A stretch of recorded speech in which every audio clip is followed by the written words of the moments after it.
Fala galera, esse é o canal Show das Exatas e estamos aqui numa playlist sobre circuitos elétricos 1. Nós estamos na aula 1, que é a aula de conceitos básicos. Na aula anterior estudamos sobre a introdução aos circuitos elétricos e os sistemas de unidades. Na aula de hoje iremos trabalhar o conceito de carga elétrica e corrente elétrica. Então vamos lá. A nossa aula 1, parte 2, vamos lá dar início com carga elétrica. O conceito de carga elétrica é o princípio fundamental para explicar todos os fenômenos elétricos. Da mesma forma, a quantidade mais elementar em um circuito elétrico é a carga elétrica. Carga é uma propriedade elétrica das partículas atômicas que compõem a matéria. Essas partículas atômicas são os elétrons, os prótons e os nêutrons. A gente já deve ter estudado isso anteriormente na disciplina de Química ou Física durante o ensino médio, mas vamos lá. Os elétrons eles são partículas subatômicas que têm carga negativa. Os prótons eles são partículas subatômicas que têm carga positiva. Já os nêutrons eles não possuem carga elétrica. Beleza? Então vamos lá. Disso a gente tira dois conceitos: o conceito de corpo neutro e o conceito de corpo eletricamente carregado. O que seria um corpo? O corpo é nada mais nada menos do que um conglomerado de matéria. Ou seja, se a gente tem matéria, a gente tem partículas subatômicas. Se a gente tem partículas subatômicas, a gente tem elétrons, prótons e nêutrons. Então, o que seria um corpo neutro? Um corpo neutro ele seria um corpo que ele possui equilíbrio. Ou seja, ele tem um equilíbrio entre prótons e elétrons. Ou seja, a mesma quantidade de prótons eu tenho de elétrons. Um corpo eletricamente carregado, eu tenho um desequilíbrio entre as partículas subatômicas. Ou seja, eu posso ter uma situação em que eu tenho mais elétrons do que prótons, então esse corpo vai estar negativamente carregado, e eu tenho, se ele agora tiver iguais, ele vai estar neutro, e agora se eu tiver mais prótons do que elétrons, ele vai estar positivamente carregado. Mais na frente a gente vai discutir o valor quantitativo de cada um dessas cargas elétricas, dos elétrons, dos prótons e dos nêutrons. O do nêutrons a gente já adiantou que a carga dele é nula, então vamos lá. Nos experimentos em laboratório, as únicas cargas que ocorrem na natureza são múltiplos inteiros da carga eletrônica, ou seja, a carga quantizada. Mas o que seria a carga eletrônica? A carga eletrônica ela foi descoberta experimentalmente em laboratório. E essa carga eletrônica, ou seja, é a quantidade mínima que eu tenho, ela seria exatamente assim, ó. A representação da carga eletrônica, ela é igual a 1, está mais afastado, 1,602 vezes 10 a menos 19. Essa é a carga eletrônica. Ou seja, e para a gente conseguir calcular quanto de carga elétrica eu possuo num corpo, essa carga elétrica ela é quantizada, ou seja, ela segue essa equação aqui, ó, que a gente vai chamar mais na frente de carga, que é igual a N vezes E. E é a nossa carga eletrônica e o Q,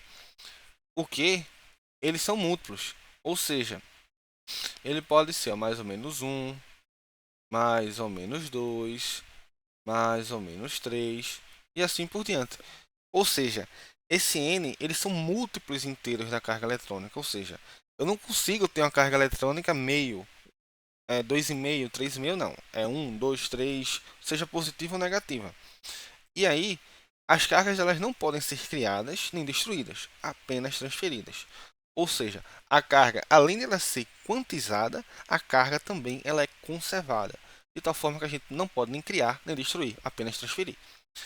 Só existem dois tipos de carga elétrica: a carga elétrica positiva e a negativa, onde experimentalmente isso foi descoberto que partículas com carga de mesmo sinal se repelem, então próton com próton eles se afastam, elétron com elétron eles se afastam, porém partículas com cargas de sinais opostos elas se atraem.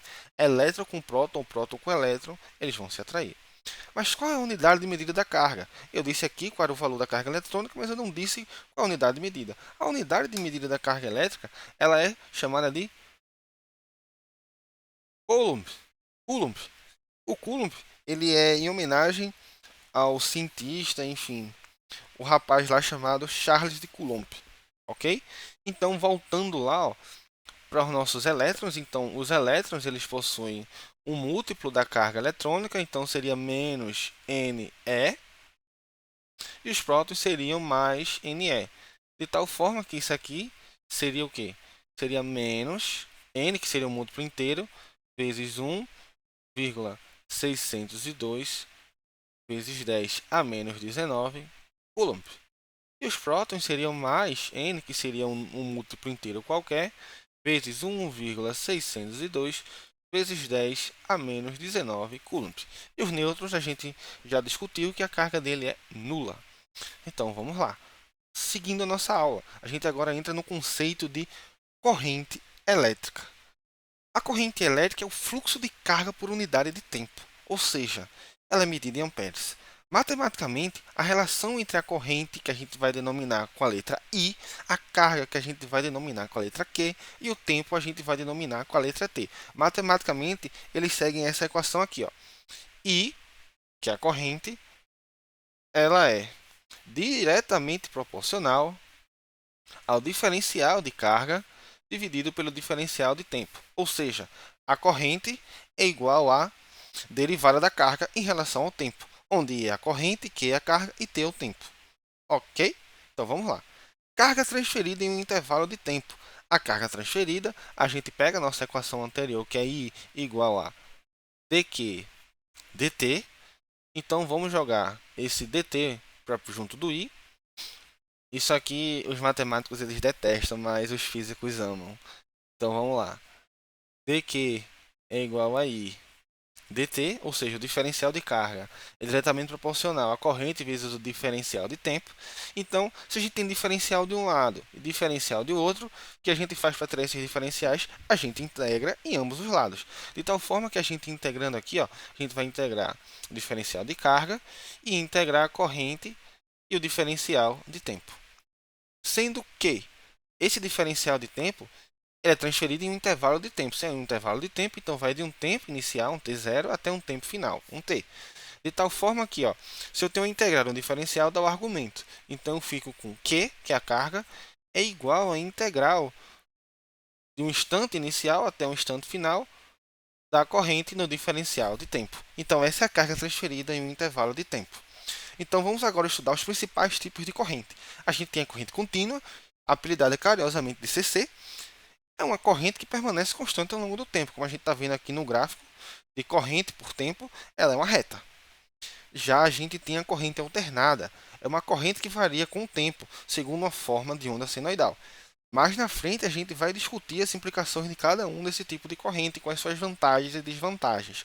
Mas já adiantando, a corrente contínua ela é super utilizada em aparelhos e eletrodomésticos. Ok? Já a corrente alternada ela é bem utilizada em linhas de transmissão de energia, por exemplo. Então vamos lá, OBS. No futuro discutiremos outros tipos de forma de corrente. A gente tem corrente de serra, corrente de degrau, corrente rampa, mas isso vai ficar mais na frente.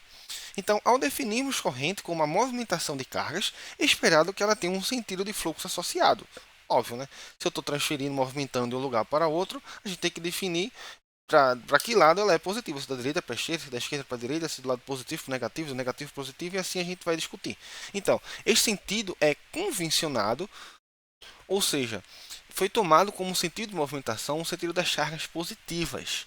Ou seja, lá no passado, quando ainda estava se fazendo vários experimentos a respeito da eletricidade, os cientistas, de forma errônea, eles acabaram supondo que quem se movimentava eram as cargas positivas. Muito mais na frente, a partir de vários estudos aprofundados, foi descoberto que quem na verdade se movimenta são as cargas negativas, ou seja, os elétrons. Por quê? Porque as cargas positivas do próton ela tem uma massa infinitamente maior do que as dos elétrons. Então é muito mais difícil você mover um próton do que você mover um elétron. Mas isso vai ser uma discussão para a próxima aula. Então, na próxima aula, iremos discutir sobre o sentido real da corrente.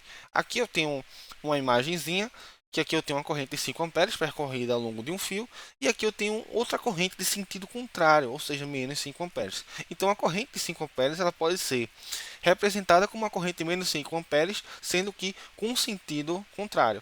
E vice-versa, uma corrente de 5 amperes negativo pode ser representada com seu sentido oposto com sinal trocado. Então, é sobre isso. Obrigado.